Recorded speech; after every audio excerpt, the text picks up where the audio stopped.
Para ibu dan bapak, teman-teman muda, anak-anak yang terkasih, para suster, bruder, frater, romo, eyang putri, eyang kakung, om, tante, kita semua yang hari ini boleh diberi kesempatan atau juga bersyukur untuk boleh mendengarkan permenungan ini. Saya sungguh bersyukur banyak yang mau ikut untuk boleh di sela-sela kesibukanmu mau mendengarkan apa yang saya bagikan ini. Sederhana, kecil-kecil, tapi boleh untuk bermenung, mengingatkan kita secara pribadi.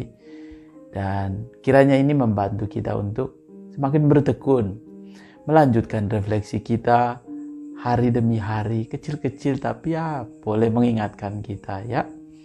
Dan hari ini sudah hari Sabtu loh ya. Hari Sabtu pekan ketiga. Dan kita hari Minggu sudah memasuki pekan yang keempat dalam masa Prapaskah. Cepat sekali ya rasa-rasanya.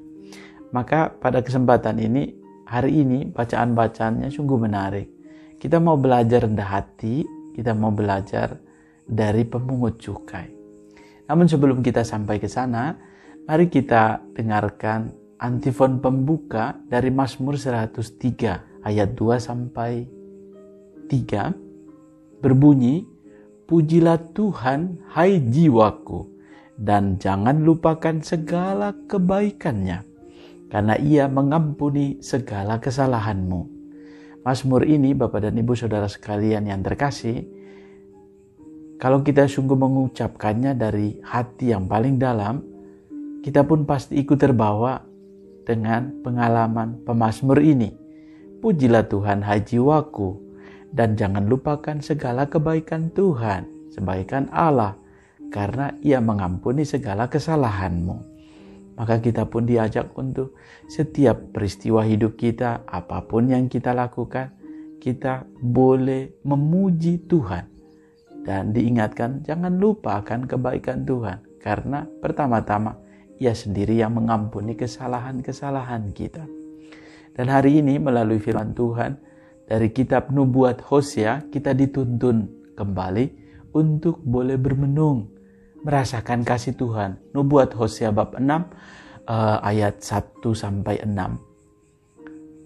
Nubuat Hosea ini menggambarkan bagaimana umat Allah berbalik kepada Allah, menyadari bahwa Allah sungguh-sungguh mengasihi umatnya, dan Allah sungguh mengasihi setiap kita dan sungguh memberikan hidup yang baru.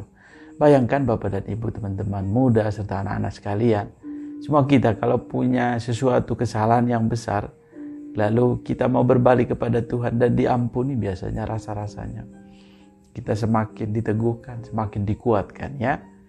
Dan dalam Nubuat Hosea bab 6 ayat 1, umat Allah berkata, "Mari kita akan berbalik kepada Tuhan, sebab Dialah yang telah menerkam, tetapi lalu menyembuhkan kita, yang telah memukul dan membalut kita.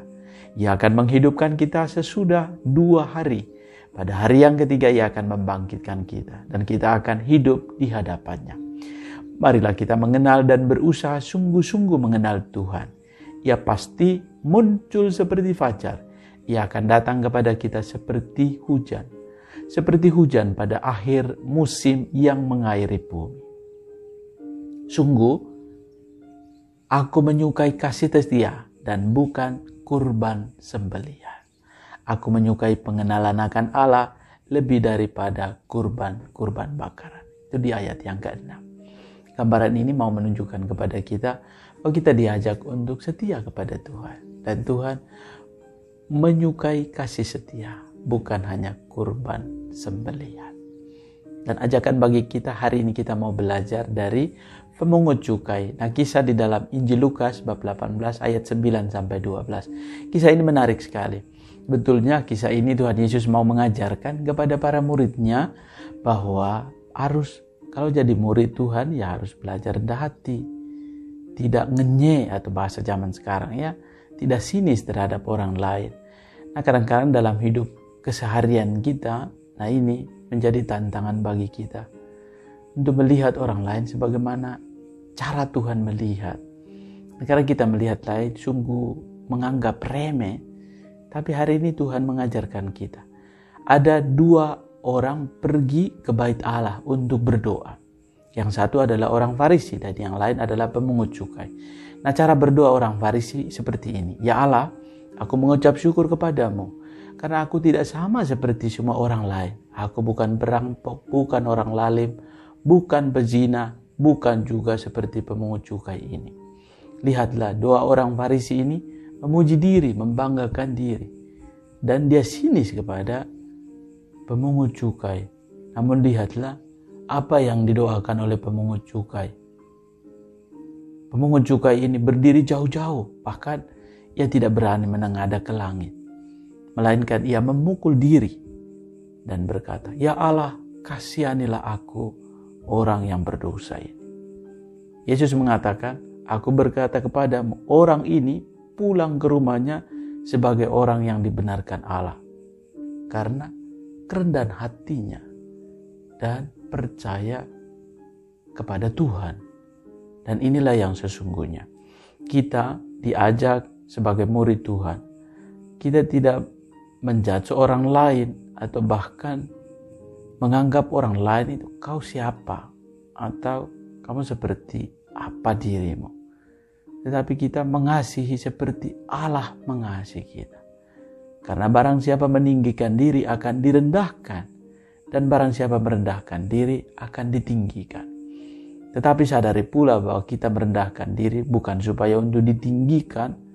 Tetapi lebih dari itu kita merendahkan diri karena tadi belas kasih Allah terhadap kita itu sungguh-sungguh luar biasa.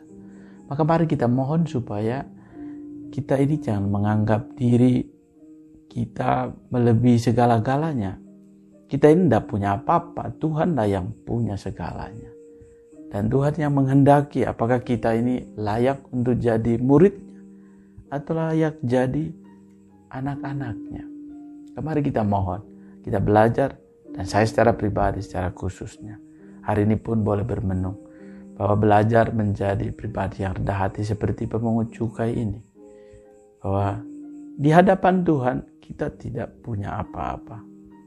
Kita mau belajar supaya hari demi hari kita tidak menyombongkan diri, tetapi belajar untuk rendah hati di hadapan Allah. Kita sering jatuh karena tadi senantiasa sering sekali sinis, sering sekali menganggap remeh orang lain. Dan itu berbanding terbalik dengan apa yang dilihat oleh Allah dalam diri setiap kita. Mari kita mohon agar kiranya kita pun boleh belajar semakin rendah hati di hadapan Tuhan sebagaimana pemungut cukai ini. Allah Bapa yang penuh kasih, kami bersyukur atas firman-Mu. Kami boleh belajar dari pemungut cukai yang rendah hati, yang mau merendahkan diri di hadapan-Mu. Karena ia menyadari kedosaan dan kelemahan. Kami pun, saya secara pribadi boleh menyadari akan kelemahan dan kedosaanku. Juga saudara-saudariku di hadapan Tuhan. Kita menyadari bahwa kita adalah manusia-manusia yang berdosa. Namun karena kerahiman Allah sendiri, ia menghapus segala kelemahan dan dosa-dosa kita. Allah yang penuh kasih, anugerahkanlah berkat-Mu untuk sesama saudaraku yang merayakan hari ulang tahun kelahiran, juga yang hari ulang tahun perkawinan hari ini. Sudilah Engkau mendampingi dan menyertai mereka. Juga anugerahkanlah berkat-Mu bagi mereka yang sakit, berikanlah mereka kekuatan, juga bagi seluruh umat beriman yang sungguh mengharapkan sapaan kasih-Mu sendiri. Ini semua kami mohon demi Kristus Tuhan dan pengantara kami. Tuhan menganugerahkan berkat bagimu, keluarga dan komunitas, Bapa dan Putra dan Roh Kudus. Amin. Selamat berakhir pekan. Tuhan Yesus memberkati. Amin.